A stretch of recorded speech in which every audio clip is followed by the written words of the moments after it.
The speculation, of course, is that the full release, unredacted of everything, would tell us the truth about the assassination itself, whereas more measured perspectives are, well, there's potentially stuff in these documents related to, for example, Operation Northwoods or other things that don't really relate to the assassination itself. What do you believe is still unknown, so to speak?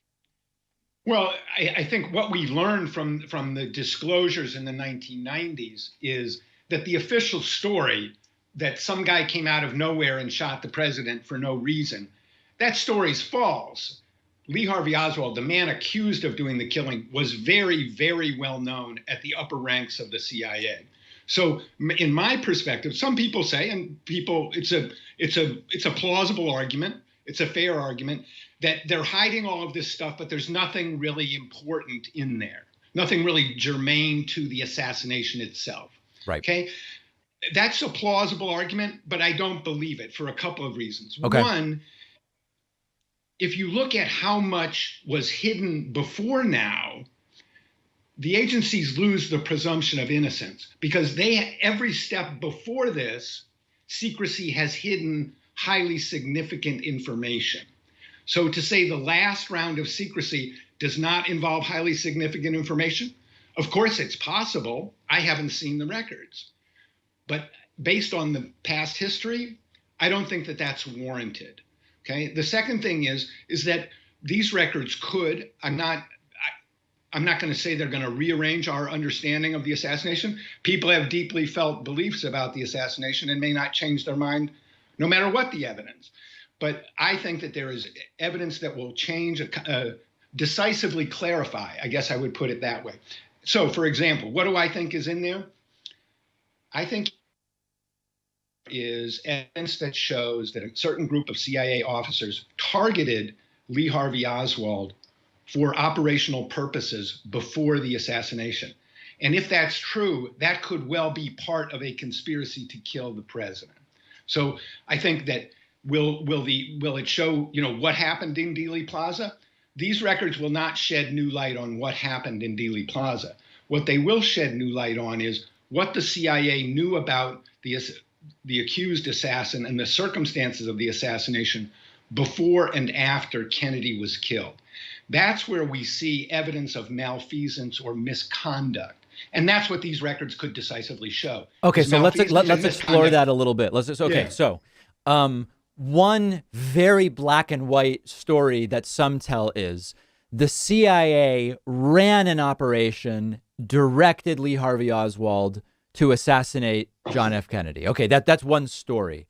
What you're suggesting seems to be, it could be that Lee Harvey Oswald was not only known to the CIA, but was actually previously used by the CIA in certain operations not having to do with the assassination. Maybe the CIA even was aware that Lee Harvey Oswald maybe wanted to kill the president. I'm sort of just speculating here. And maybe the CIA didn't stop him or something. But you're not necessarily saying it's a directed assassination. Well, I haven't seen the record, so no, I understand. know. I understand. Yeah. What you're saying is possible. That what they're hiding is they're hiding incompetence. Sure. They're not hiding incriminating information. Right. Okay. I think that's possible. Again, I doubt it. Because first of all,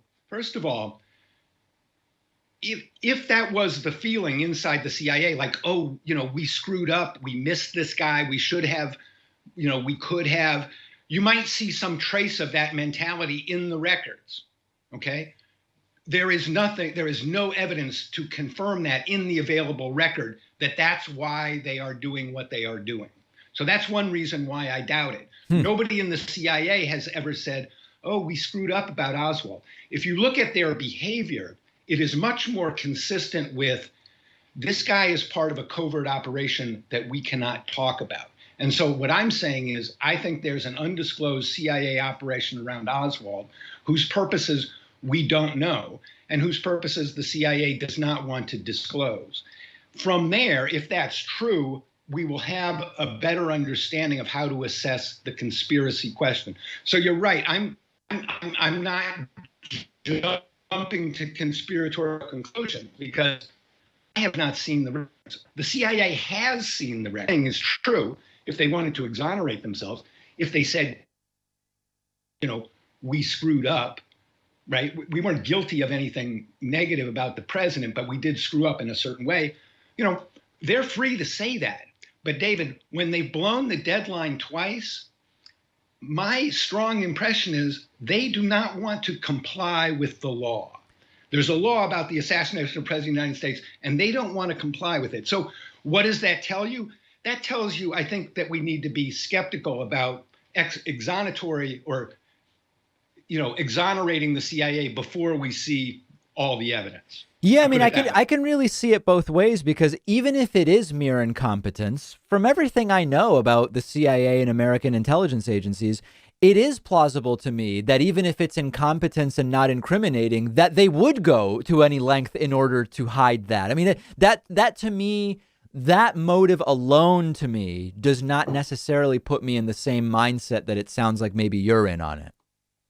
Well, I go back to what I said before. I don't see any sign of specific individuals in the CIA having that reaction to the story so far. Yeah. And certainly no CIA spokesman has come forward and said, that's the case. So we need to see the records to decide exactly this point that we're on. Is a more negative, skeptical interpretation warranted, or is there another one? That's the question that's raised by the evidence.